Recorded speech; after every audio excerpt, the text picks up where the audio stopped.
और हनुमान जी रामादल में आए राम जी के पास। यहाँ विभीषण जी राम जी की शरण में आते हैं। सभी लोग समुद्र किनारे आए और विचार करने लगे समुद्र को पार कैसे करें। समुद्र से विनती की, बहुत दिन हो गए, समुद्र नहीं माना। तब भगवान ने धनुष बाण निकाला और मारने वाले थे समुद्र को कि ब्राह्मण का रूप धारण करके समुद्र सामने आया और भगवान से क्षमा याचना की। भगवान ने कहा कि क्षमा बाद में मांगना, पहले बताओ हम समुद्र को पार कैसे करें। समुद्र कहने लगा कि प्रभु आपकी बानरी सेना में नल और नील नाम के 2 बानर हैं, उनके हाथों से पत्थर तैरते हैं। आप समुद्र पर पुल बांध लीजिए, आपकी भी मर्यादा बनी रहेगी और मेरी भी। तो भगवान समुद्र किनारे खड़े हैं और यहीं पर रामचरितमानस का 5वां सोपान यानी सुंदर कांड विश्राम लेता है। तुलसीदास जी आखिरी छंद और दोहा लिखते हैं। निज भवन गवने हूँ सिंधु श्री रघुपति यह मत भायहु। ओ रघुपति यह मत भायहु, रघुपति यह मत भायहु। यह चरित कलि मलहार जथा मति दास तुलसी गायहु। दास तुलसी गायहु, ओ दास तुलसी गायहु। सुख भवन संशय समान दवा। सुख भवन संशय समान दव। विषाद रघुपति गुण गना। ओ विषाद रघुपति गुण गना। तजी सकल आस भरोस गावहि सुनाहि संतत सठ मना। ओ सुनाहि संतत सठ मना, ओ सुनाहि संतत सठ मना। सकल सुमंगलदायक रघुनायक गुणगान सादर सुनहि तितरहि भव सिंधु बिना जलयान। जो भी सुंदरकांड को सुनता है, गाता है, अपने जीवन में उतारता है, वो बिना किसी नौका के ही इस भव सागर से पार चला जाता है। ऐसी भगवान की कथा है। आइए मात्र 10 मिनट में हम लोग रावण को मार देंगे और भगवान का राज तिलक कर देंगे और कथा विश्राम ले लेगी, क्योंकि हम राक्षसों की कथा ज्यादा देर तक नहीं कहते। राक्षसों को तो जल्दी जल्दी निपटाना ही अच्छा लगता है ना। तो आइए, भगवान समुद्र किनारे खड़े हैं। राम जी ने समुद्र के किनारे एक शिवलिंग की स्थापना की।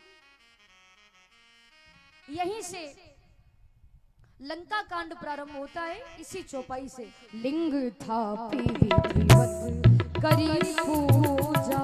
लिंग थापी विधिवत करी पूजा। शिव समान प्रिय मोहि ना दूजा। शिव समान प्रिय मोहि ना दूजा। जो रामेश्वर दर्शन करहि। जो रामेश्वर दर्शन करहि। ते तनु तजी मम लोक सिधारहि। ते तनु तजी मम लोक सिधारहि। मम लोक सिधारहि। मम लोक सिधारहि। समुद्र किनारे भगवान ने शिवलिंग की स्थापना की। उसी शिवलिंग का नाम रामेश्वर रखा गया। बोलिए रामेश्वर महादेव की। नल नील की सहायता से और सभी बानरों की सहायता से भगवान ने समुद्र पर पुल बांधा। भगवान समुद्र पार हुए और लंका में राम जी आ जाते हैं। यहाँ भगवान ने अपना डेरा बनाया।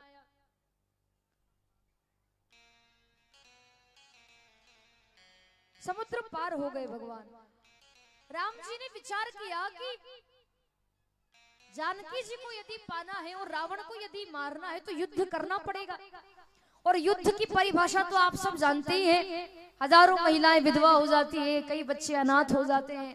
तो भगवान ने कहा कि युद्ध करने से क्या मिलेगा, किसी को नुकसान पहुंचाना अच्छा नहीं लगता, तो भगवान ने विचार किया कि अभी भी कुछ नहीं बिगड़ा है। अगर रावण मान जाता है, जानकी जी को यदि दे देता है, तो हम युद्ध नहीं करेंगे।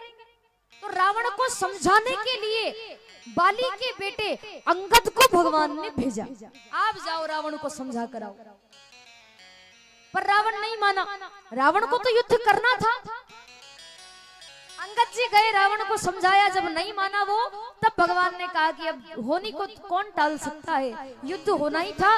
राम जी की सेना युद्ध में आई, रणभूमि में आई, और रावण की भी सेना रणभूमि में आई। भगवान के जो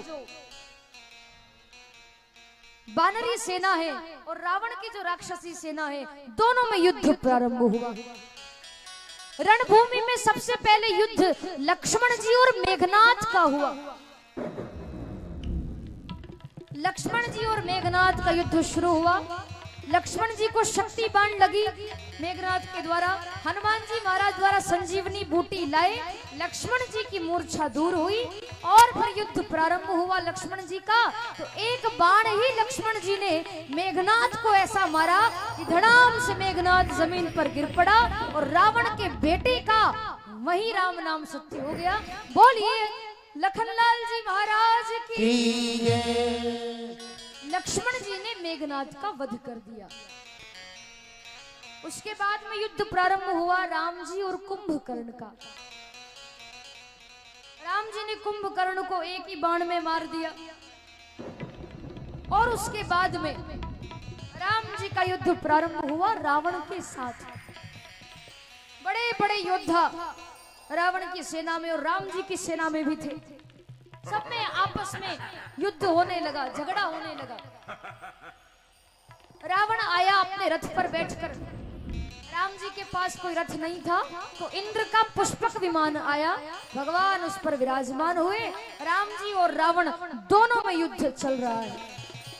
इधर से रावण बाण मारता, उधर से राम जी बाण मारते, आपस में युद्ध होने लगा राम जी और रावण का। राम जी ने रावण को 31 तीर मारे। कितने तीर मारे? 31। तब जाकर के रावण की मृत्यु हुई। और कैसे हुई सुनिए। पहले तो राम जी बाण मारते जा रहे थे, पर रावण मरने का नाम ही नहीं लेता। रावण क्यों नहीं मर रहा है?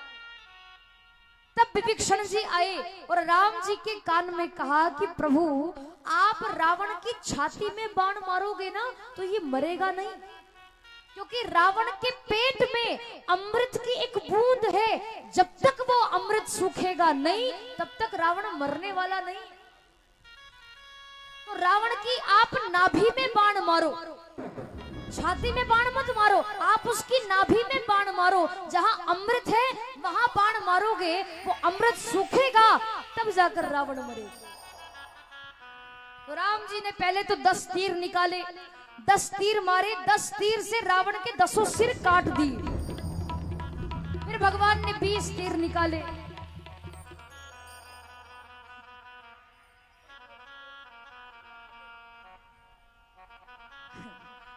तीर से राम जी ने 10 सिर काट दिए। 20 तीर निकाले भगवान ने, 20 तीर से रावण की 20 भुजाएं काट दी। और आखिरी 31वां तीर राम जी ने निकाला। और जैसे ही भगवान ने मंत्र शक्ति के द्वारा वो बाण मारा तो वो बाण रावण की नाभि में आकर लगा। जैसे ही अमृत सूखा, रावण धड़ाम से जमीन पर गिर पड़ा और रावण की वही राम नाम सत्य हो गई। बोलिए सियावर रामचंद्र भगवान की जय। श्री रामचंद्र भगवान की जय। सत्य सनातन धर्म की जय। यज्ञ नारायण